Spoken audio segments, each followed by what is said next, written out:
बलूचिस्तान। हाकिम नवाब के घर पर उतरी शाम बासी होकर रात में बदल रही थी। आसमान पे सितारों का गोल सिमटाया था। घर के अगबी सहन में बैठी जीनिया दो जानू होकर जमीन पे बैठी थी। उसके सामने स्याह रंग का एक कुत्ता बैठा था। रोटी के छोटे छोटे टुकड़े उसके आगे डालती वो किसी और ही जहां में थी। जब किसी इंसानी कदमों की आहट उसे अपने करीब महसूस हुई, यकदम दिल सिकुड़ कर फैला था। वो इस आहट को पहचानती थी। मसला उस आहट से नहीं था, मसला उससे जुड़ी बातों से था। तुम मुझे सलाम करने नहीं आई? पुरकशिश मर्दाना आवाज़ उसे अपने बेहद करीब महसूस हुई। जीनिया ने आंखें बंद करके खोली थीं। सुनहरी आंखों में बेजारी सी थी। मैंने आपको आते नहीं देखा। नब्बे तुले अल्फाज, सादा लहजा। लेकिन मैंने तो तुम्हें मुझे देखते हुए देखा था। आपको गलतफहमी हुई होगी। तुम मुझे नज़रअंदाज कर रही हो। तुर्की पर तुर्की पूछा क्या? मुझे ऐसा करने की क्या जरूरत भला? वो उठ खड़ी हुई थी। अपने सामने खड़े बलाज मीर की आंखों में देखते हुए उसका लहजा जरा सा भी नहीं गड़बड़ाया। बलाज मुस्कुरा दिया। उसकी मुस्कुराहट दिलकश थी। खानदान के वजीह मर्दों में से एक, साफ रंगत, लंबा चौड़ा कद, मजबूत जिसामत, पढ़ा लिखा लड़का। अगर वो खानदान की किसी लड़की से ठहर कर बात भी कर ले तो लड़कियां उसे खुशकिस्मती गर्दानती थीं। तुम्हें कुत्ते पसंद हैं? उससे मौजू बदला। मुझे कुत्तों से नफरत है। वो जमीन को देखते हुए बोली थी। फिर खाना देने का मकसद? वो मुसलसल मुस्कुराते हुए जीनिया को देख रहा था। उसकी नज़र आह उसकी नज़र किसी भी लड़की को गैर आरामदेह कर सकती थी। जीनिया ने इतराफ़ किया। हर बात के पीछे मकासद नहीं होते बलाज भाई। जुबान काबू करो लड़की, भाई नहीं हूं तुम्हारा। उसकी आवाज़ में नागवारी थी। आंखें काबू में रखें अपनी। मैं राज नहीं हूँ आपकी। सीनिया की धीमी आवाज़ से बलाज को बहुत कुछ समझा और बता गई थी। और कौन कहता है कि हदूद कायम करने के लिए ऊंची आवाज़ से झगड़ा ज़रूरी होता है। बलाज ने गहरी सांस भरी, चेहरे पे हाथ फेरा। क्या हो गया है जैनी? अच्छा, आई एम सॉरी। आओ बैठो कर बात करें। उससे करीब रखी चारपाई की जानिब इशारा किया। जीनिया ने एक नज़र उसे देखा और दूसरी नज़र उससे ज़रा फासले पे बज़ाहिर कॉल पे बात करते अब्बा को देखा। वो उसी तरफ देख रहे थे। कॉल बस एक बहाना था। उनके खानदान में यूं कज़न से बातचीत करना बुरा समझा जाता था, लेकिन अब्बा बुरा क्यों नहीं मना रहे थे उसे ताज्जुब नहीं था।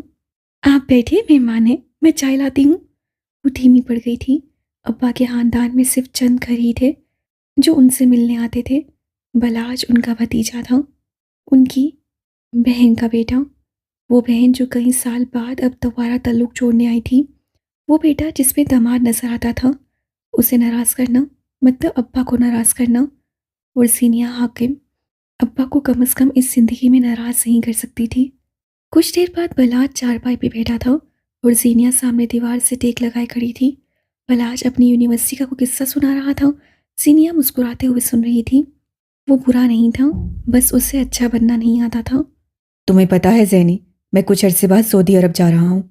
एक कंपनी है, उसमें जॉब के लिए अप्लाई किया है, बहुत जल्द जवाब आने वाला है। जीनिया उसके बात सुनते हुए साथ वाले घर के दरख्त को देख रही थी जिसकी आधी शाखें उनके घर आती थीं।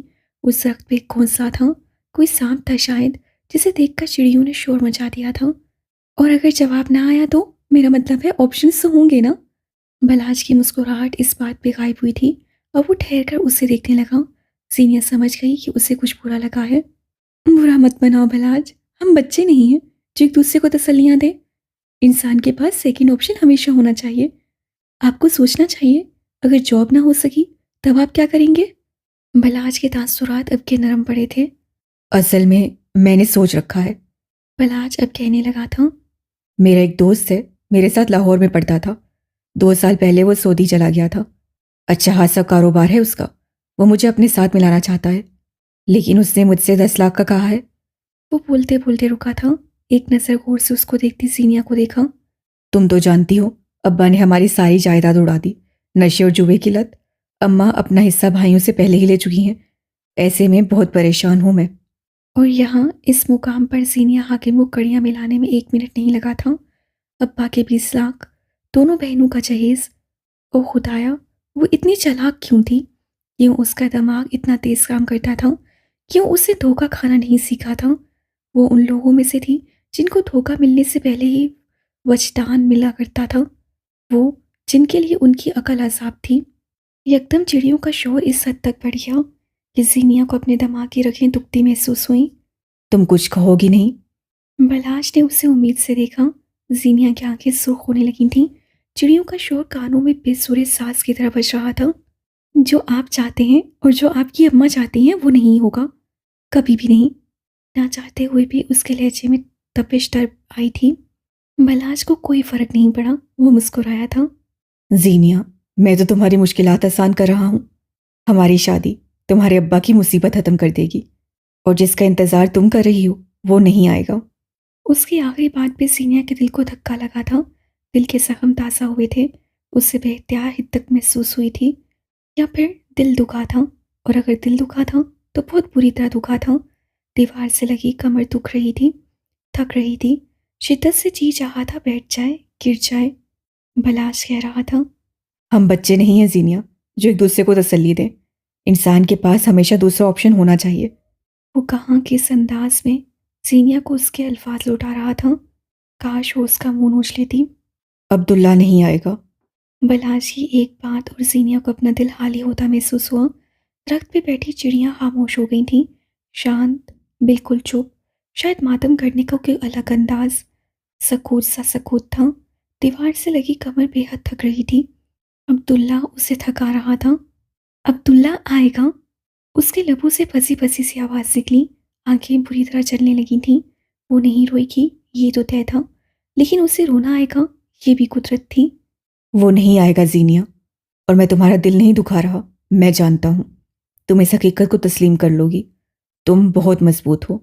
तसल्ली देने के अंदाज में कहता वो चंद पल उसके सामने खड़ा रहा और फिर वो आगे बढ़ गया था। मैं मजबूत हूँ, उससे दोहराया। जुबान कह रही थी, दिल साथ नहीं देता था। मैं मजबूत हूँ, उससे एक बार फिर दोहराया और बिल्कुल सीधी खड़ी हो गई, बगैर किसी दीवार के सहारे के। आंखें सुर्ख थीं, दिल जख्मी, लेकिन वो खड़ी थी मजबूती से। मैं मजबूत हूँ, अब की बार दोहराते हुए बेबसी सी थी। वो इतनी मजबूत थी कि उसे देखकर तरस आता था। इस्लामाबाद। Hello nightmare. गैस के कमरे के दरवाजे पे खड़ा मेरी मुस्कुरा कर कह रहा था। बेड पे नींद दराज गैस से हाथ में पकड़ी किताब एक तरफ रखी। स्याह आंखें अब न गुस्से में थी, न तकलीफ सदा। वो नॉर्मल था। टी शर्ट के साथ आरामदेह ट्राउजर पहने वो रफ से हुलिये में था, लेकिन अच्छा लग रहा था। मैंने सोचा अब तक तो मेरी यहाँ मौजूदगी को कबूल कर चुके होगे, इसलिए मैं एक बार फिर चला आया। हाथ में मुख्तलिफ शॉपिंग बैग्स सामने वो अंदर आ रहा था। सब आंखें मुस्कुरा रही थीं।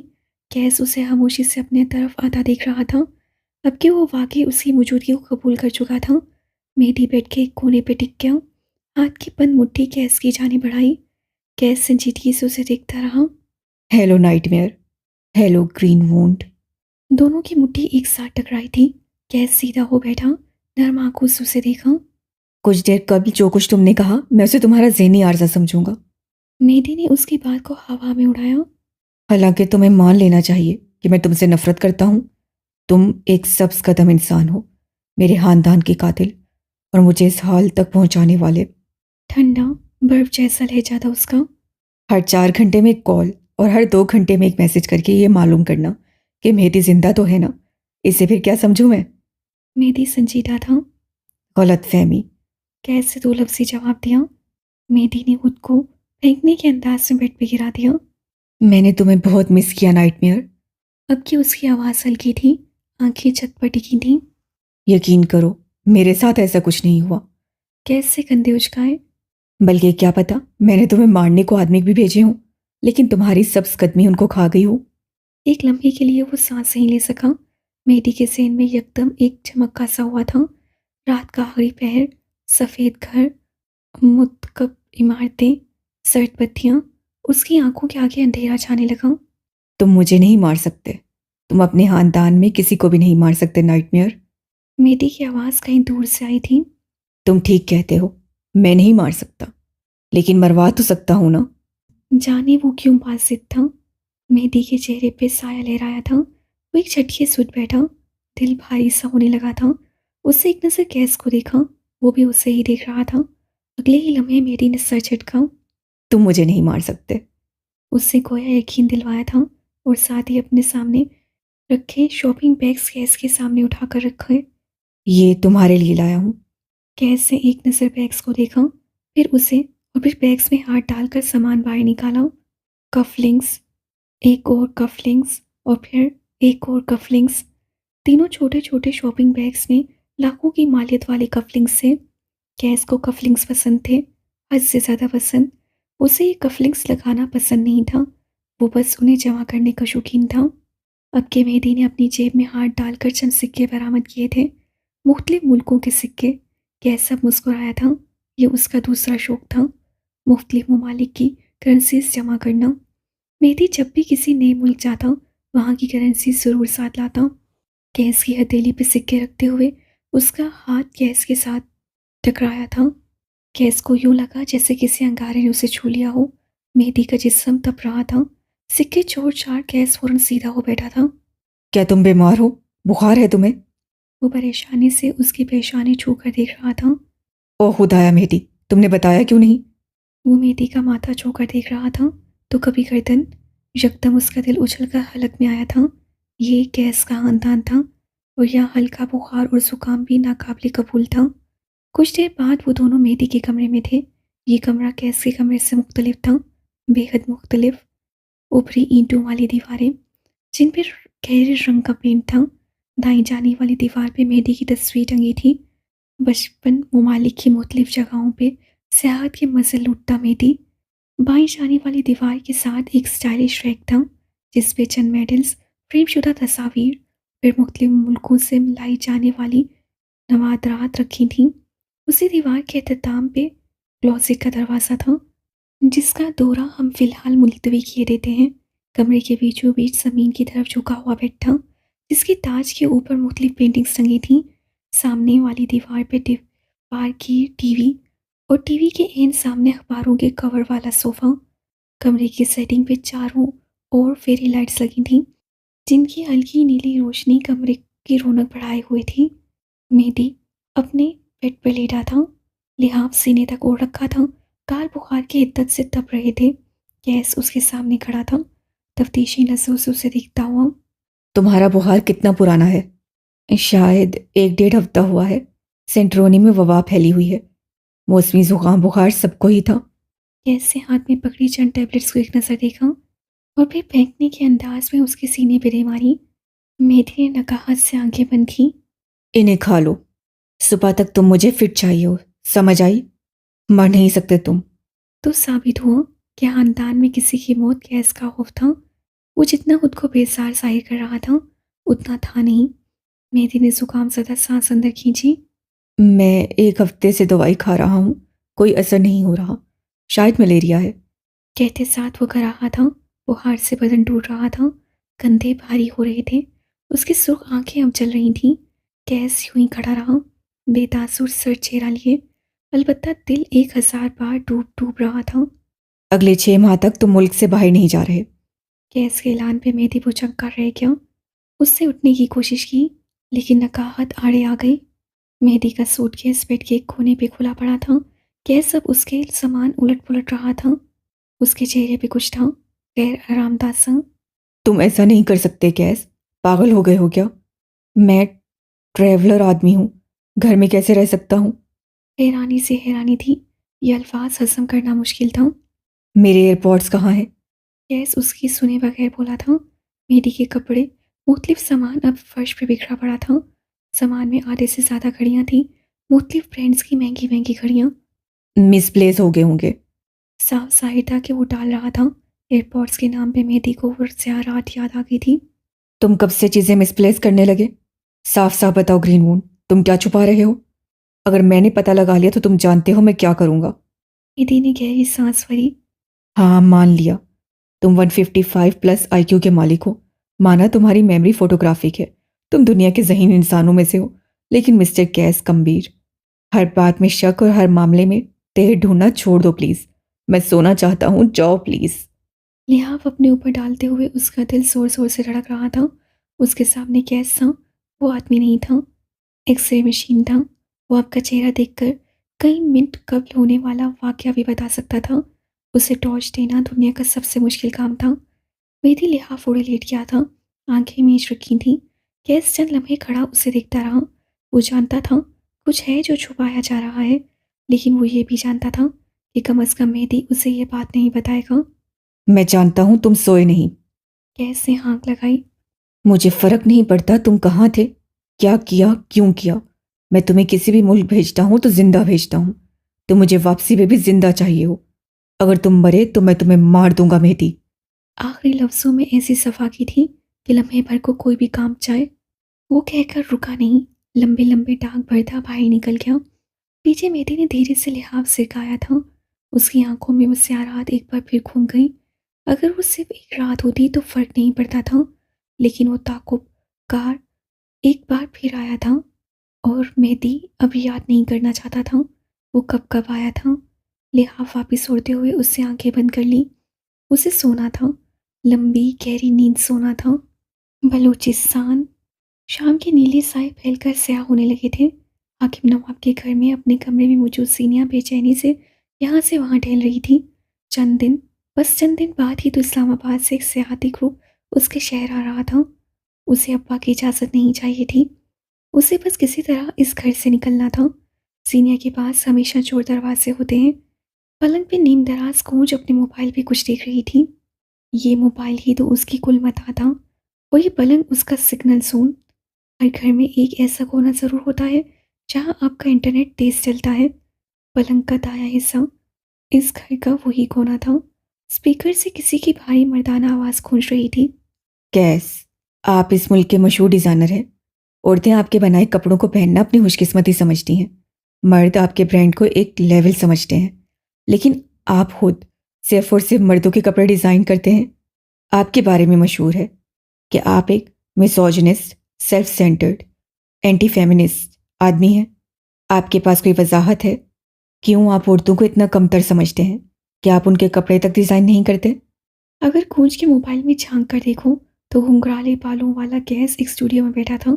सफ़ेद रिक्लाइनर्स और उस दरमियान में रखे शीशे की मेज़, आसपास की दीवारें सब्ज थीं और उसकी बात पर उसने गहरी सांस ली थी। लोगों का काम तो कहना है, मैं उनकी बातें नहीं सुनता। रही बात औरतों को कमतर समझने की, तो शायद ऐसा हो कि मैं औरतों को कमतर नहीं बल्कि इतना काबिल एहतराम, मुकद्दस और नफीस समझता हूँ। क्या पता मैं उनके कपड़े इसलिए डिज़ाइन नहीं करता क्योंकि मुझे नहीं लगता मैं इस लायक हूँ। वो होश की आंखों में देखता किस उदित मादी से कह रहा था। वो चंद लम्हों के लिए खुद को देखने पे मजबूर कर सकता था। देखा जीनी, ख्वाह लोग इस बेचारे के पीछे पड़े थे। खोज ने उसकी बात पे सीधी हो बैठी थी। बेचारे को पता नहीं क्या क्या कह डाला, कैसा जवाब दिया इससे। लोगों की बोलती बंद हो जाएगी अब। वो चहक रही थी। उससे जवाब नहीं दिया कूंज, उससे सवाल के बदले सवाल किया है। उससे तरदीद नहीं की, लेकिन उससे तायद भी नहीं की। बेवकूफ़ लड़की। वो बात को अपने कोर्ट में कर गया और तुम लोग समझे ही नहीं। सीनिया के लंबे तबसरे पे कूंज का चेहरा बुझ गया। सर झटक कर वो एक बार फिर मोबाइल की तरफ चेहरा मोड़ गई। सीनिया भी अपने मोबाइल पे टाइप कर रही थी। वो मुस्कुत जवाब दे रही थी।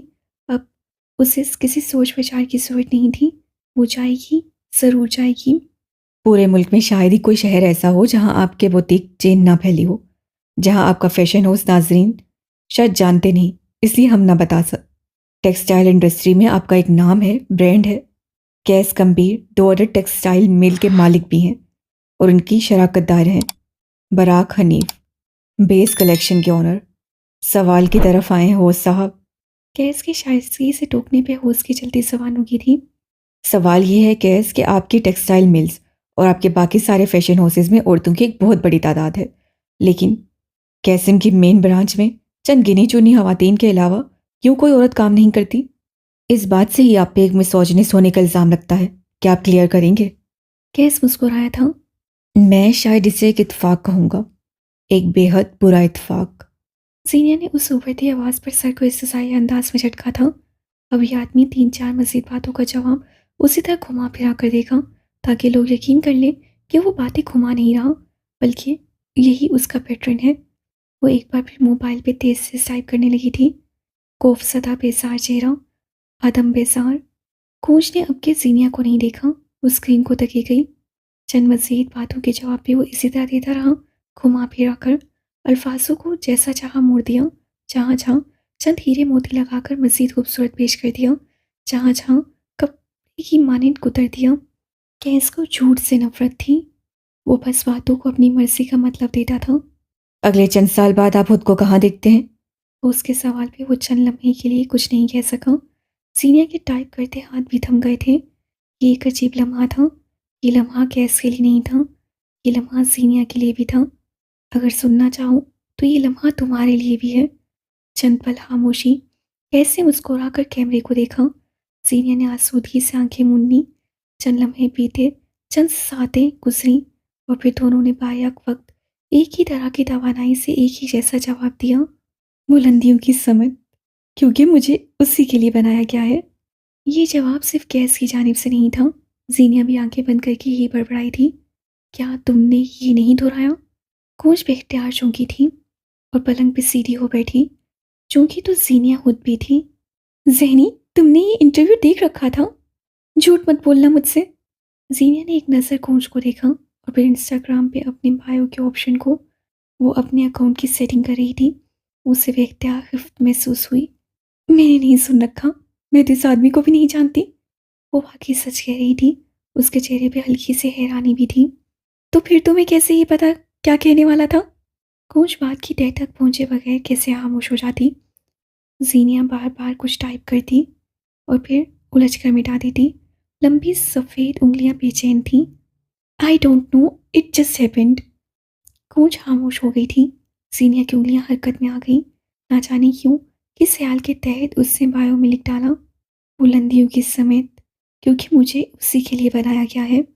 इस्लामाबाद। गंभीर महल में सन्नाटा था। सारे लोग शायद सोने चले गए थे। ऐसे में दूसरी मंजिल की राहदारियों में कोई हेवला सा चलता दिखाई दे रहा था। सिल्क के नीले शबख्वाबी के लिबास में मलबूस घुंघराले बालों वाले मर्द ने फ़ोन कान से लगा रखा था। दूसरी जानिब उसकी सेक्रेटरी थी, अदीबा नवाज। मैंने पूरा इंटरव्यू सुना है सर। मुझे नहीं लगता उसमें कोई कंट्रोवर्शियल बात है। बल्कि मैं तो बेहद खुश हूँ। औरतों के मुतालिक आपकी राय? मेरी राय औरतों के बारे में आज भी वही है। औरतें एक नखरेबाज, कम अकल और ड्रामेबाज मखलूक हैं, जिनको अगर काम पे रखो तो आए दिन नए बहाने साथ लाती हैं। उन पे लगा नाजुक का स्टिकर उन्हें काम करने नहीं देता। वो कहते हुए राहदारियों में मुड़ता जा रहा था। सिल्क का लिबास साथ साथ लहरा रहा था। माथे पे शिकन अंदाज में नागवारी थी। फिर आपने इंटरव्यू में जो कुछ कहा, क्या वो झूठ था? अदीबा को सदमा ही तो लगा था। गैस कभी झूठ नहीं बोलता। गैस बातों को अपनी मर्जी के रंग देता है।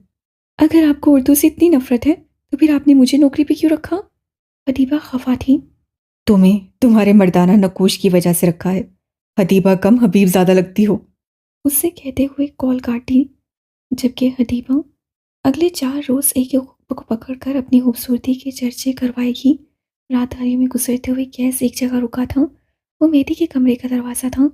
एक गहरी सांस फिजा में खारिज करते हुए उसे लकड़ी का भारी दरवाज़ा धकेला था। कमरा एसी की ठंडक से शक हो रहा था। गैस से बेख्तियार झुरझुरी थी। नीली रोशनी में उससे बेड की समेत दिखा। मेहंदी ऊंधे मुंह बेड पे लेटा था। गैस कदम कदम चलता आगे आया था। बेड के करीब पहुंचकर उसने साइड टेबल पे रखा एसी का रिमोट उठाया। बटन दबाकर ठंडक कम की। अब उसने बेड पे पड़ी टैबलेट देखी। वो साबित थी। उनमें से एक गोली भी नहीं खाई गई थी। यकदम गैस से अपने माथे को छुआ। फिर झुककर नीली रोशनी में नीले पर्दे मेहदी के माथे पे हाथ रखकर देखा। उसका माथा ठंडा था, बर्फ जैसा। कैसे उसे सीधा करके लेटाया। फिर घुटने के बल उसके करीब आकर बैठा और एक बार फिर उसका माथा छूकर देखा। सात गर्दन। वो ठंडा पड़ रहा था, बर्फ जैसा ठंडा। कैसे अपना कामता हाथ उसके सीने के मुकाम पे रखा और फिर वो अपना हाथ खींच नहीं सका। उसके दिल की धड़कन साकिन थी, खामोश, नल। कोई शोर नहीं, कोई आवाज़ नहीं। उसका दिल बंद हो चुका था, जिस्म ठंडा पड़ चुका था। आंखें ऐसे बंद थीं जैसे कोई मुर्दा। कैसे आहिस्ते से अपना हाथ पीछे किया। आंखें नींद मुर्दा हो गई थीं। एक पल के लिए वो सांस नहीं ले सका। आहिस्ते से पीछे होते हुए वो बेड ग्राउंड के साथ लग चुका था। आंखें अभी मेहंदी के वजूद पे जमी थी। उसके जिस्म में कोई जंबिश नहीं होती थी। कैसे दोनों टांगे ऊपर किए, घुटने सीने से लगा लिए। घुंघराले बाल बिखर गए थे। मेहदी मर गया। अब्बा, मेहदी मर गया। वो आहिस्ता आहिस्ता दोहरा रहा था। 32 साला मर्द 3 साला बच्चे की माने दोहरा रहा था। खौफ से, बेयकीनी से, बेबसी से। मेहदी मर गया। तुम मर नहीं सकते मेहदी। मैं तुम्हें मरने नहीं दे सकता। यकदम उसे जैसे होश आया था, उससे आगे बढ़ना चाहा, लेकिन उसी लम्हे बेड के ऊपर रखा शीशे का ग्लास ज़मीन पे गिरकर छनाके से टूटा और उसी लम्हे गैस साकित हो गया। सारी दुनिया की आवाज़ें बंद हो गईं, सारे मनाज़े धुंधले हो गए। आवाज़ें, ऐसी ही आवाज़ें उसे हाल से माज़ी में ले जाया करती थीं और गैस का माज़ी बहुत बुरा था। लाशें, खून, चीखें, फैलती दूर तक जाती आग। उसके अब्बा, अम्मा और वो मर रहे थे। गैस उन्हें बचाना चाहता था, लेकिन वो साकिन था। उसका वजूद जमूद का शिकार था। गैस ने अपने खानदान के एक और फर्द को खो दिया था। सेंटरोनी का कस्बा ओया, वो कैफ़े जहाँ कुछ देर कबल लोग थे।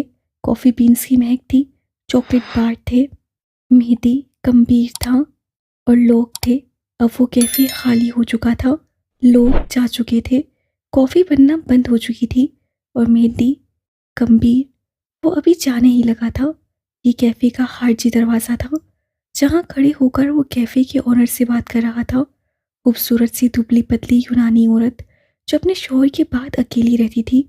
इस वक्त वो मेहदी के साथ कॉफ़ी पीना चाहती थी, लेकिन वो शाइस्तगी से मासक करके जाना चाहता था और तकरीबन कामयाब भी हो चुका था। खातून से अलविदा कहने के बाद वो मुकामी यूट्यूबर लड़के के साथ अगर बढ़ गया था। लड़के का नाम थॉमस था। तुम अकेले घर जाओगे थॉमस? तुम्हारा दोस्त कहाँ है?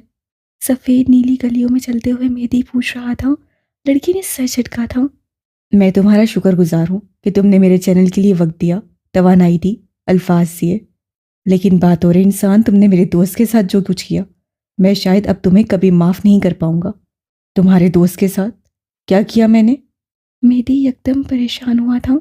उसके चेहरे पे हैरत थी। बनो मत। थॉमस ने बेजारी से हाथ चलाया। तुमने शाम जब माइक उसके सर पे मारा, जानते भी हो, 2 टांके लगी हैं उसे, बेचारा मेरा दोस्त। वो एक बार फिर अफसरदा हुआ था। मेहदी का चेहरा सर्द होने लगा था। वो सफ़ेद गली की ईंटों वाले फर्श पे ठहर गया था। मैंने एक आदमी को जख्मी कर दिया। उसकी आवाज़ उसकी अपनी नहीं लगती थी। चेहरे पे ढेर सारी बेयकीनी के साथ गिल्ट भी था। खुदा की कसम, मैं नहीं जानता ये सब कैसे हुआ है। उसके लब होले से फड़फड़ाए थे। मैं तो उससे परेशानी से अपने बालों में हाथ फेरा, फिर एक उम्मीद से थॉमस को देखा, जो अजीब सी नज़रों से उसे देख रहा था। मैं उसके घर जाना चाहता हूँ। माजरत, मुआवजा, मैं सब करने को तैयार हूँ। ओ खुदाया, मैंने एक आदमी को जख्मी कर दिया। बेयकीनी सी बेयकीनी थी। प्लीज़ मुझे उसके घर ले जाओ, प्लीज़। वो मिन्नत करने के अंदाज में बोला था। थॉमस ने गहरी सांस ली। कुछ देर बाद वो उस जख्मी लड़के के घर में था। घर के छोटे से लॉन नुमा जगह पर सफ़ेद संगी बेंच थी, जिसके दरमियान नीली मेज़ रखी थी। जख्मी लड़का विलियम मेहदी के साथ सफ़ेद बेंच पे बैठा था। क्या तुमने मुझे माफ़ किया? देखो, मैं बस गुस्से में था। हाँ, मेरा चीखना चिल्लाना नाजायज़ था, लेकिन ये उसने उंगली से लड़के के माथे की तरफ इशारा किया। मेरा ये मकसद हरगिज़ नहीं था। एक इंसान का खून मेरी वजह से बहे, मैं खुद को इसके लिए कभी माफ़ नहीं कर सकता। वो वाकई नादिम था। उसका लहजा, उसकी झुकी गर्दन, आंखों का गिल्ट, सब चीख चीख कर गवाही देते थे। वो रहमदिल और इंसानियत का दर्द रखने वाला इंसान था। मैंने तुम्हें माफ़ कर दिया है, और वैसे भी तुमने ये सब जानबूझकर तो नहीं किया। विलियम ने मुस्कुराकर तसल्ली दी। मेहदी मुस्कुरा भी न सका। तुम उस वक्त बस गुस्सील लगे थे। मैं जानता था तुम्हें अंदाज़ा ज़रूर होगा, और अब बार बार माफ़ी मांगकर मुझे खुदा के सामने भी शर्मिंदा मत करो। वो हल्के फुल्के अंदाज से बोला तो मेहदी को ढेर सारा बोझ अपने कंधों से सिरकता महसूस हुआ। ये लो, इसी बात पे कॉफ़ी पियो। थॉमस से सफ़ेद छोटे कप, जिसपे नीले नक्शो निगार बने थे, मेहदी और विलियम के आगे पेश किए। आखिर इस शहर में सब कुछ नीला और सफ़ेद क्यों था? यूं लगता था जैसे एक भूल भलैया सी हो, जिसमें बस नीला और सफ़ेद रंग हो। लेकिन ये भूल भलैया बेहद खूबसूरत थी, इतनी कि उसमें खो जाने को दिल करे। गो के तुमने मुझे माफ़ कर दिया है, लेकिन फिर भी मैं अज़ाले के तौर पर तुम्हारे साथ एक और जगह स्पीच दूंगा, सिर्फ और सिर्फ तुम्हारे यूट्यूब चैनल के लिए। गर्म कॉफ़ी का कप उठाते हुए मेरी ने एक ऐलान किया था। थॉमस और विलियम की खुशी का मानो कोई ठिकाना ना रहा और उनको इस तरह खुश देखकर मेरी के दिल का बोझ हटता चला गया। अच्छा, मुझे अपना हाथ दिखाओ। हमारे यहाँ हाथ पढ़े जाते हैं। मैं तुम्हें बताऊंगा तुम्हारा अगला सफ़र क्या है। विलियम की बात पे मेहदी ने मुस्कुराते हुए कप मेज पे रखा और अपना हाथ उसके आगे किया।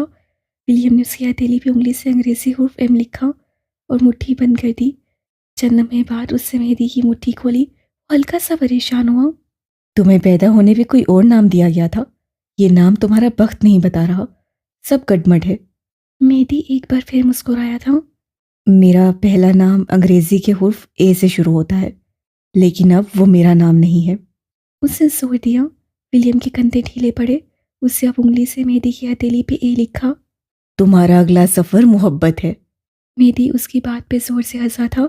वो दोनों यूनानी भी हंसे थे। अब वो उसे कुछ और भी बता रहा था। मेहदी दिलचस्पी से सुन रहा था। उसका पहला तासुर एक बदमिजाज, मगरूर और जालिम इंसान का था, लेकिन उसका असल एक नर्म, गिरफ्तार, हमदर्द और रहमदिल था। कहा था ना, पहले तासुर कभी सच नहीं होते। गवादर, बलोचिस्तान। ये एक छोटी सी किचन का मंजर है, जहाँ सिंक पे एक तरफ चूल्हा रखा था और दूसरे कोने में मिर्च मिसालों के डब्बे। किचन का फर्श चिप्स का था और दीवारों में बस 3 कैबिनेट लगे थे। फर्श पे रखी चौकी पे इस वक्त अम्मा बैठी थी। जीनी, आखिर तुम ऐसी हरकतें क्यों करती हो? क्यों तुम दोनों बहनें मुझे आजिज़ किए हुए हो?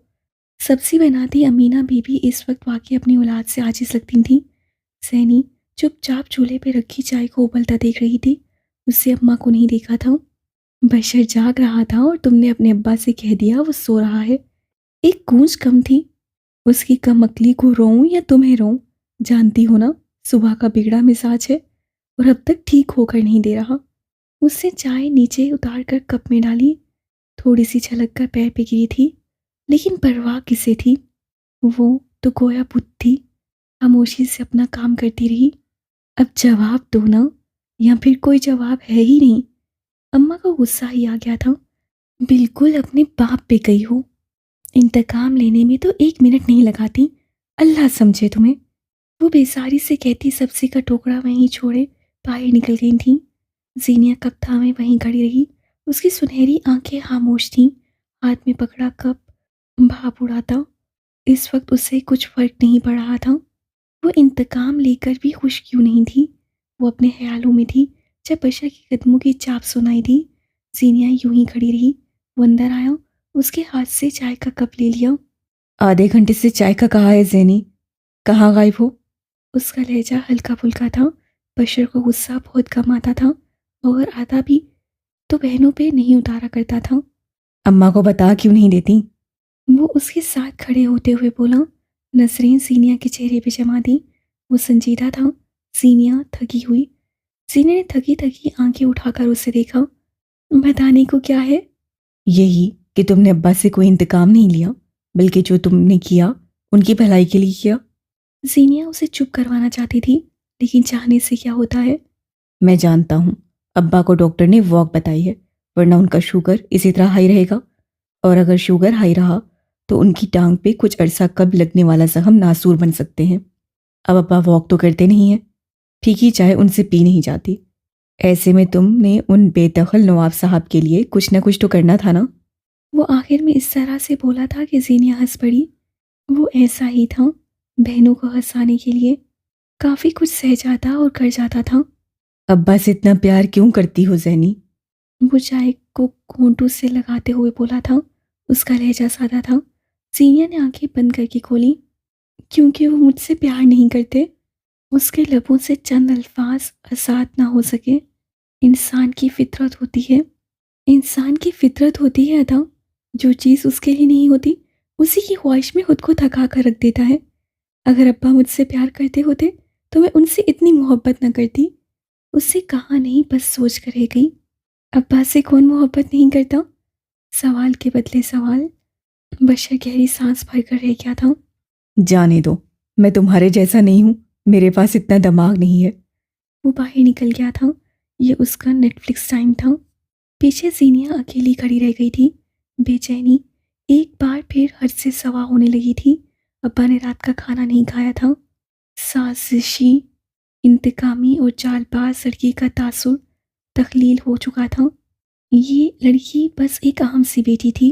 अपने अब्बा की मोहब्बत के लिए किसी भी हद तक जाने वाली, लेकिन उसके इर्द-गिर्द इतने दुःख क्यों रहते थे? इस्लामाबाद, गंभीर महल पे रात का सन्नाटा गहरा था, खामोश और खौफजदा करता हुआ। गैस इस महल के तमाम बाशिंदों को इकट्ठा कर चुका था। अब वो सुकून से सो सकता था। वो बैल्कोनी में खड़ा था, एक हाथ में सिगार पकड़े और दूसरे हाथ में मोबाइल। वो बार-बार मोबाइल को देखता था। शायद उसे किसी की कॉल का इंतज़ार था। शब-ए-हॉबी के लिबास में मलबूस उसकी उदास आँखें दूर किसी इमारत पे जमी थीं। घुंघराले बाल माथे पे गिर रहे थे। यही माथे पे गिरते बाल उस 32 साल के मर्द को एक नौउम्र लड़के का तासुर देते थे।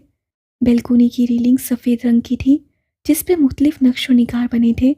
कुछ देर यूं ही खड़े रहने के बाद वो स्लाइडिंग डोर धकेलता कमरे में दाखिल हुआ था। ये कमरा कम और सल्तनत ज़्यादा लगता था। 2 दीवारें सुरमाई और 2 गहरी स्याह। कमरे के एन बीच में रखा किंग साइज बेड, जिसका ताज किसी बादशाह के ताज से भी ज़्यादा पुरतायुश था। बाईं जाने वाली दीवार में एक दीवार की किताबों का रैक लगा था, जिसमें सिर्फ किताबें ना थीं, ट्रॉफीज़ और मेडल्स का एक अंबार था। कई अवार्ड्स थे जो शायद उससे नेशनल लेवल पे मौसूल हुए थे। सुरमाई दीवार में बाथरूम और ड्रेसिंग रूम का दरवाज़ा नस्ब था। दाईं जाने वाली दीवार पे चंद तस्वीरें टंगी थीं। गैस उन तस्वीर के सामने आकर ठहर गया था। उदास आंखों में मज़ीद गर बांध ठहरा था। वो पुरानी तस्वीर थी। उन तस्वीर में एक आदमी था, हूबहू गैस जैसा। वही उठान, वही रंगत, लेकिन उसकी आंखें मुख्तलिफ थीं। उनमें चमक और जोम था, थोड़ा बहुत गरूर भी। मैं आपको याद करता हूँ। वो मर्द की तस्वीर पे हाथ फेरते हुए यासियत से बोला। वो उसका बाप था, समान गंभीर। चंद लम्हे उस तस्वीर को देखते रहने के बाद कैसे आंखें बंद करके खोली थीं। बहुत कुछ था जो याद आया था, और उसका चेहरा देखकर कोई भी बता सकता था ये यादें खुशगवार नहीं थीं। अब वो दूसरी तस्वीर को देख रहा था। उसमें 5 लोग थे, समान, उनकी बीवी और 3 बच्चे। सबसे बड़े लड़के के बाल घुंघराले थे। दूसरा लड़का सीधे बालों वाला मासूम सा था। वो तीसरी लड़की थी, जिसे घुंघराले बालों वाले लड़के ने हाथों में उठा रखा था। अगर आज तुम जिंदा होते तो मेहदी जितने होते। वो सीधे बालों वाले लड़के से कह रहा था, उदास महमूम मुस्कुराहट। तुम मेरे भाई थे, मेरा बाजू, मेरी ताकत। तुमने दुनिया से जाने में बहुत जल्दी कर दी। गैस की स्याह आंखें इस वक्त सुर्ख होने लगी थीं। कई साल पुराना वाकया याद करके आज भी दिल दुखता था। रूह जख्म जख्म होती थी। अगले कई लम्हात वो किसी बिस्मिल की मानिंद उन तस्वीरों को देख देख कर अपना दिल जख्मी करता रहा। उसी लम्हे उसका मोबाइल थरथराया था। जू जू की चिंगारती आवाज़ उसे अपने हवासों में लाई थी। उससे मोबाइल हाथ में लेकर ऊंचा किया। लिसनर टू बी कॉलिंग के अल्फाज जगमगाए। कैसे मोबाइल कान से लगाया।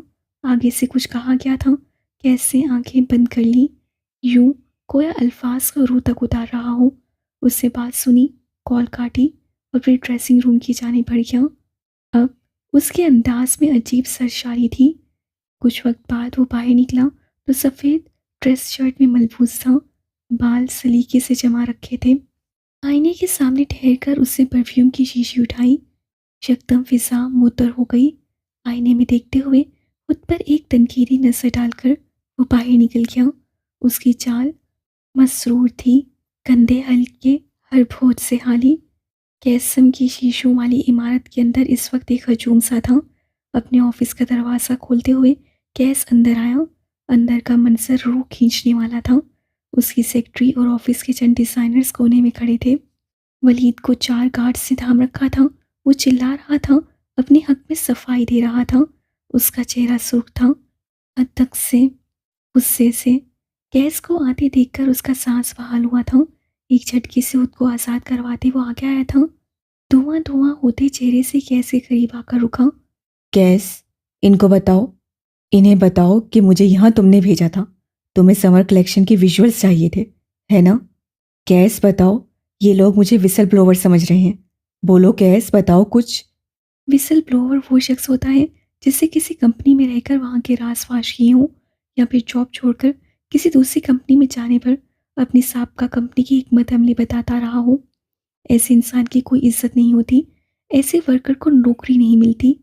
गंभीर महल में अपने कमरे की बैल्कनी में खड़े गैस के हाथ में उसका फ़ोन था। कानों में ईयरपीस लगा रखे थे, आंखें दूर आसमान को तकती थीं। अपने शैतानी दिमाग से कोई आइडिया निकालो बराक। वो फ़ोन पे कह रहा था। दूसरी जानिब किसी को सख्त तैश आया था। क्यों? तुम्हारा इब्लीसी दिमाग जहन्नम के कोरकन के पास गिरवी है। जली कुटी मर्दाना आवाज़।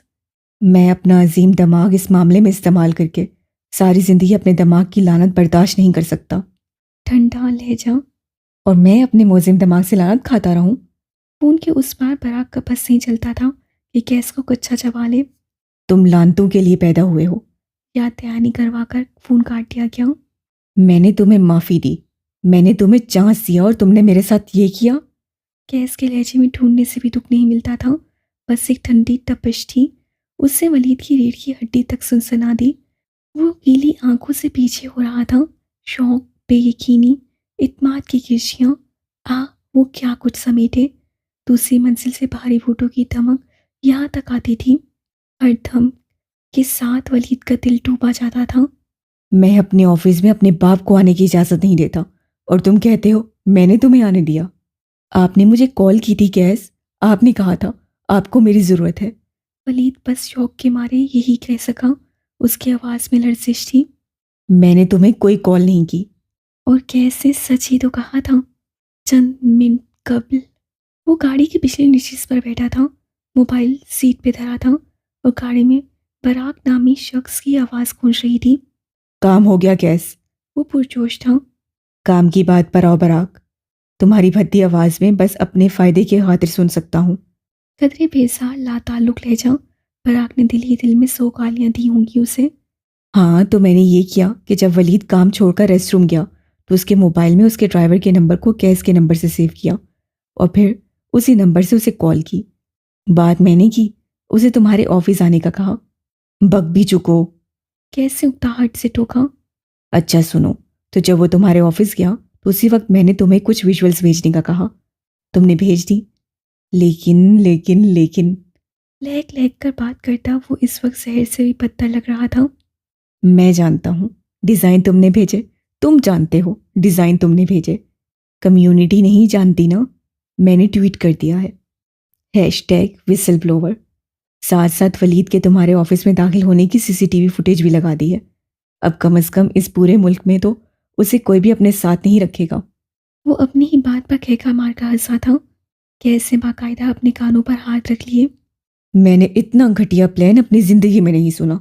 मैं अपने कानों से माजत हुआ हूँ। कैसे एक बार फिर कॉल काट दी। अब बराक ने उसे 200 गालियां दी थी और वो भी दिल में नहीं। बूटों की धमक थम गई थी। पुलिस एहलकार अब गैस के ऑफिस का दरवाज़ा खोल अंदर आए थे। कैसे एक नज़र ऑफिसर्स को देखा और फिर सहमे हुए वलीद को। उसकी आंखों मिलते जाती। ये वो वक्त था जब फरिश्ता उसे बचा सकता था। शाम तक मीडिया में इसके विसल ब्लोअर होने की खबर आग की तरह फैल जानी चाहिए। गैस बेतासुर लहजे में अफसर से कह रहा था। सर लेकिन ये आदमी केस कर सकता है, सबूत बेहद पुख्ता नहीं है। एसएचओ ने अपनी राय पेश की। गैस मुस्कुराया था। एफआईआर में लिखो कि मेरे ऑफिस से लाखों का कैश गायब है, 2 हीरे की अंगूठियां और एक घड़ी भी। इसकी बेवकूफ़ बीवी बैंक से सारी जमा पूंजी लाकर तुम्हारे हाथ पे रख देगी और कोई वकील किसी कंगले का केस नहीं लड़ता। धीमी सरगोशी। अफसर ने खुशी खुशी सर हिलाया था। गैस मुझे बचा लो, खुदा का वास्ता है मुझे बचा लो। वलीद को गोया अब होश आया था। मेरे खानदान में मेरे केस की पैरवी करने वाला कोई भी नहीं। अल्लाह का वास्ता है बचा लो गैस। वो अफसरों के नरके में चिल्ला रहा था। एहलकार उसे घसीट कर साथ ले जा रहे थे। गैस खुदा के लिए बचा लो।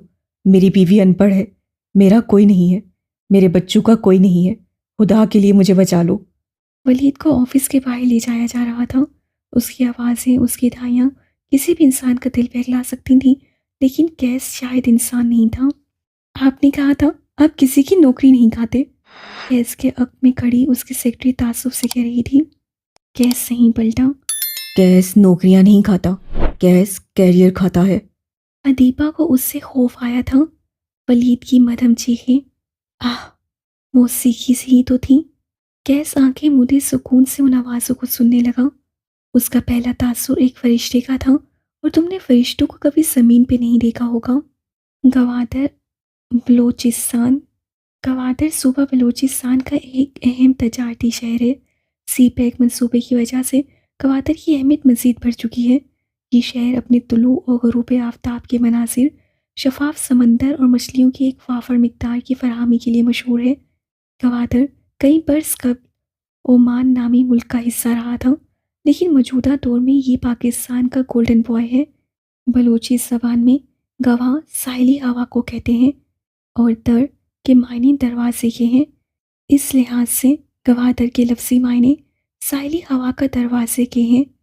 हाकिम नवाब के घर में रात का सन्नाटा उतर आया था। उनके तो नवाब के घरों से इस बहर कोई आवाज़ नहीं आती थी। गांव के लोग जल्दी सो जाया करते थे, लेकिन अब कुछ गांव ऐसे थे जिनमें नौजवानों को मोबाइल फ़ोन्स की लत पड़ चुकी थी। ऐसे में गांव के चंद घरों में भी आधी रात जागती थी और दिन चढ़े तक सोया जाता था। कहानी इस वक्त दादी के कमरे में चल रही है। दादी, जो कि आम दादी ना थी, जिनका काम बहुओं पे तनकीद करना और अपने पुराने ज़माने को याद करके आहें भरना होता था। दादी कंजबख्त मुख्तलिफ थीं। उनको हॉलीवुड के हर हीरो हीरोइन के बीवी बच्चों से लेकर उनके चक्कर तक का हिसाब रखने का बेहद इश्तियाक था। लेकिन शोमाई किस्मत कि दादी यूट्यूब के चंद झूठे ब्लॉगर्स पे अंधा यकीन करती थीं। अगर उन्होंने थंबनेल पे लिखा देखा कि देखिए फला अदाकारा की शर्मनाक हरकतें, तो दादी मान लेती थी कि वीडियो में कोई ना कोई शर्मनाक मंजर ज़रूर होगा। अगर वीडियो में लिखा होता कि देखिए किस तरह शाहीन शाह ने हिंदुस्तानी अदाकारा को मोहब्बत का जवाब मोहब्बत से दिया, तो दादी मान लेती। अब ये बात अलग है कि शाहीन शाह उस अदाकारा को जानता तक नहीं होगा। इस वक्त दादी अपने पलंग पे बैठी थी। नमाज पढ़कर अभी तो फारिग हुई थी। दुपट्टा अभी तक नमाज के स्टाइल में ओढ़ रखा था। हाथ में कूंज का मोबाइल था और उंगलियां यूट्यूब पर आती वीडियोस के आगे पीछे कर रही थीं। दफातन वो एक जगह रुकी थी। हमायूं सईद की खून से लथपथ तस्वीर और यूट्यूब का थंबनेल था। हमायूं सईद अपनी अहलिया समेत जाँ बहक। दादी के मानो खोल पड़ गए थे। उन्हें पढ़ना नहीं आता था, बस तस्वीर से अंदाज़ा लगा लेती थी। कुंजा, अरे ओ कुंजा, इधर आ जरा मेरी गोदी, कुंजा। वो जोर जोर से उसे आवाज़ें देने लगी थी। गूंज भी फौरन आदम की थी। हाथ में वही सुमुर्द और नीले रंग के जोड़े थे। दादी को भी तो दिखाने थे ना। क्या है यार दादी, ऐसा बोला करे। आपके हिटलर बेटे ने सुन लिया ना, यही कहेंगे मैंने उनकी माँ को ख़राब किया है। वो बोलने पे आती थी तो कहाँ रुकती थी। ए छोड़ो ज़रा अपने पागल बाप को। ये देखो, ये बेचारा दिल लगी वाला हीरो फोन में लथपथ पड़ा हुआ है। अरे बेचारा, ला पढ़ तो सही, लिखा क्या है। ब्लॉगर होंगे दादी, झूठ बोल रहा है। वो आईने के सामने खड़े होते हुए बोली थी। आवाज़ ना जाने क्यों हल्की हो गई थी। तुम झूठी होगी, ये बच्चा कभी झूठ नहीं बोलता। शक्ल से ही देखो मासूम लगता है। तुम्हारी तो शक्ल पे लिखा है झूठी। वो यूट्यूब के चैनल ओनर को अपनी बेटी पे तरजीह दे रही थी। दादी अपनी रो में कहीं कहीं इस बात से अनजान के खोज के तासुरात बदल चुके थे। वो आईने के सामने खड़ी किसी गैरमराई नुक्ते पे नसें जमाई हुई थी। दादी ने बिलागे वीडियो खोल ली थी। ज़रा देखिए तो एक्सीडेंट हुआ कैसे। कूच ने दुपट्टा उतार कर सिंगार में इस पे रखा और बाल खोल दिए। उसके बाल अच्छे थे, ना ज़्यादा घने ना ज़्यादा पतले, बस कंधों से ज़रा नीचे तक आते सीधे रेशमी बाल। उसने अपना चेहरा देखा। आम सा सांवला रंग, पतली नाक, आंखें स्याह थीं जिनकी पलकें मुड़ी हुई थीं, बन में मोटी थीं, गौर से देखने पे जुड़ी हुई लगती थीं, लेकिन थीं नहीं। लंबी गर्दन, नक्श अच्छे थे, खूबसूरत, लेकिन फिर भी वो खूबसूरत क्यों नहीं लगती थी। उसने अपने चेहरे पर हाथ फेरा, खुश चेहरा। अगर यही हाथ वो जीनिया के चेहरे पे फेरती तो उंगलियां गोया किसी मुलायम रूह से टकराई हुई।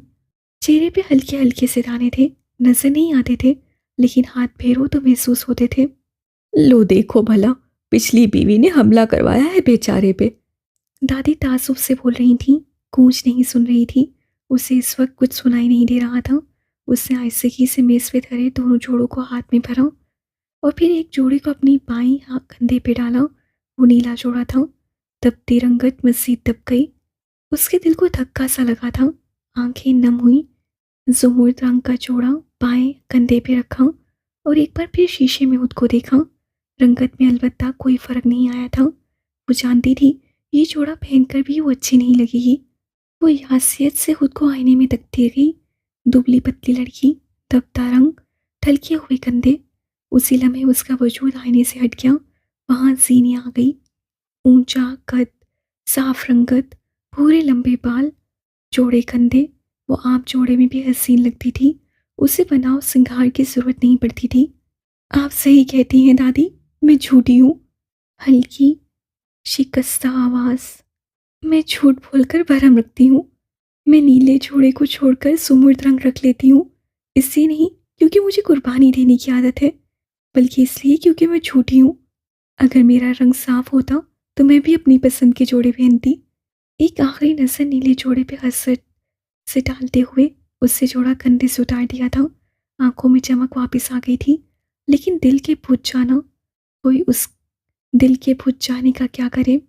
अरे कूंज, आजा इधर। दिल लगी वाले हीरो का इंस्टाग्राम देखते जरा। दादी की पुकार पे वो पलट आई थी। दुपट्टा कंधों पे दोबारा ओढ़ लिया। जोड़े यूं ही मेज पे धरे छोड़ वो अब दादी के साथ पलंग पे बैठी थी। एक हाथ से छिली हुई मूंगफलियां फांकती। उसकी उंगलियां मोबाइल पे तेज से हरकत कर रही थीं। सच शुक्र कि हुमायूं सईद ने आखिरी स्टोरी चंद मिनट कबल ही अपलोड की थी, वरना दादी जरूर कल तक कराची जाकर हुमायूं के घर पुरसा दे आती। उसके सामने चेहरे पे अब मोबाइल की रोशनी पड़ रही थी। उसका पहला तासुर एक भोली भाली कुर्बानियां देने वाली और अपनी पसंद के जोड़े से दस्तबरदारी देने वाली लड़की का था, लेकिन उसका असल कॉम्प्लेक्स दिल मारने वाली लड़की और लोगों की बातें दिल पे ले लेने वाली लड़की का था। पहला या आखिरी तासुर चाहे जैसा भी हो, इंसान का असल हमेशा उसके साथ रहता है। चंद दिन पहले इस्लामाबाद की ये शाम ताज़ा दिलफरेब थी। आसमान पे सुरमाई बादलों की टोलियां अटकलियां करती फिरती थीं। गंभीर महल पे गोया आज रौनक उतरी थी। उस महल का जिंदा दिल शख्स लौट आया था। वो जो उस महल में मुस्कुराने वाला वाहिद आदमी था, वो जो माजी के गमों से निकलकर हाल में जीने वाला उस घर का पहला मर्द था। लॉन में बिछी कुर्सियों पे इस वक्त 4 लोग बैठे थे। मेहदी कम्बीर, बख्तियार कम्बीर, अनीसा कम्बीर और मकसूद कम्बीर। अनीसा साफ रंगत, मॉडल्स जैसी जसामत और खूबसूरत लंबे बालों वाली लड़की थी। आंखें स्याह थीं, भरे भरे गाल। वो काफ़ी खूबसूरत थी। अनीसा, बख्तियार कम्बीर, मकसूद कम्बीर टांगों से मसूर थे। उनके चेहरे पे हमावक सख्ती के आसार रहते थे। आंखें बर्फ जैसी, चेहरे पे ऐसी सख्ती होती कि बात करने वाला हरदम घबराए। अपने वक्त के असीम बिजनेसमैन थे, लेकिन अब दोनों टांगों और एक हाथ से मसूर होने के बायस घर बैठना उनकी मजबूरी थी। मजबूरियां कभी कभी आपको चिड़चिड़ा और बदमिजाज कर देती हैं। उनके साथ भी यही हो रहा था। बख्तियार अलबत्ता मुख्तलिफ थे। कैस और किताबों पे एक लंबी गुफ्तगू करते थे। कई कई घंटे साथ बैठे मासी को याद करते थे, गुस्से दिनों के किस्से, वो खून की होली जिसे आज तक कैस एक पसंदीदा फिल्म की मानंद याद किए हुए था, वो रोज़ सुराई जाती थी। ट्रिप कैसा रहा? बख्तियार मेहदी को देखते हुए पूछ रहे थे। वो जो सादा टी शर्ट और शॉर्ट से मलबूस था, धुला धलाया चेहरा, वो अच्छा लग रहा था। ना पूछें चचा, एक बेहतरीन ट्रिप रहा। मैंने 3 नए मुल्क देखे और 8 नए शहर देखे। अब मुकम्मल हुए 55 मुल्क। 1-2 दिन बाद बलोचिस्तान जा रहा हूँ। उसे तफसीली जवाब दिया, फिर मुस्कुराते हुए अनीसा को देखा। तुम कैसी हो कज़न? अनीसा ने गर्दन उठाकर उसे देखा। मैं ठीक हूँ, तुम्हें मिस किया। 90 तोले रिकॉर्ड अल्फाज। मेहदी खुश हुआ था। मैं तुम्हारे लिए बहुत कुछ लाया हूँ। बाकी सबके गिफ्ट दे दिए, तुम्हारे रहते हैं। मेरे कमरे में आओ, दिखाता हूँ। वो उठते हुए बोला। अनीसा बेदिली से उठी थी। उसके जहन में इंतजार सा था।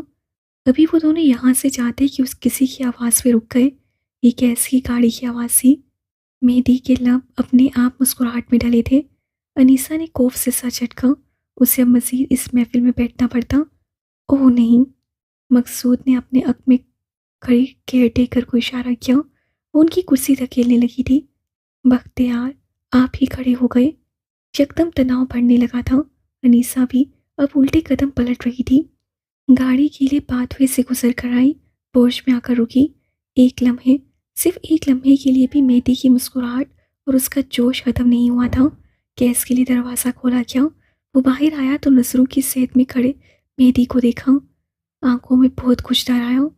माजी एक बार फिर फिल्म की तरह याद आया। वो दोनों आम कज़न्स नहीं थे जिनके दरमियान कभी झगड़ा होता तो कभी सुलह। उनके दरमियान नफ़रत थी, सिर्फ नफ़रत। लेकिन कैस की जानिब से वो मेहदी से नफ़रत करता था।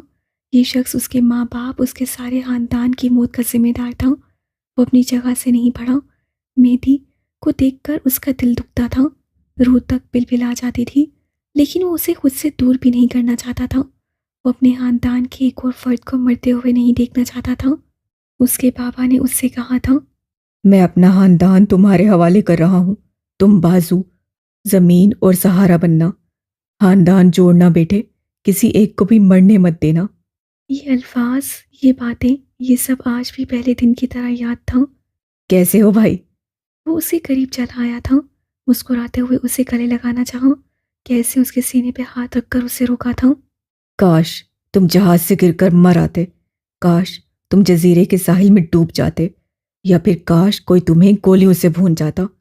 अल्लाह मुझे वो दिन दिखाए। वो हकारत से कहता आगे बढ़ गया था। मेहदी अपनी जगह खड़ा रहा, हिल भी ना सका। ये अल्फाज सही नहीं थे, लेकिन दिल आज भी पहले की तरह दुखता था। उसके लबों पे एक उदास मुस्कुराहट बिखर गई, जख्मी तासुर जिसे दिल को अंदर तक चीर दिया था। गिल्ट, ट्रॉमा, बेबसी, सब एक साथ वारिद हुआ था। सिर्फ गैस नहीं, मेहदी के लिए भी उसका घर बेसुकूनी था।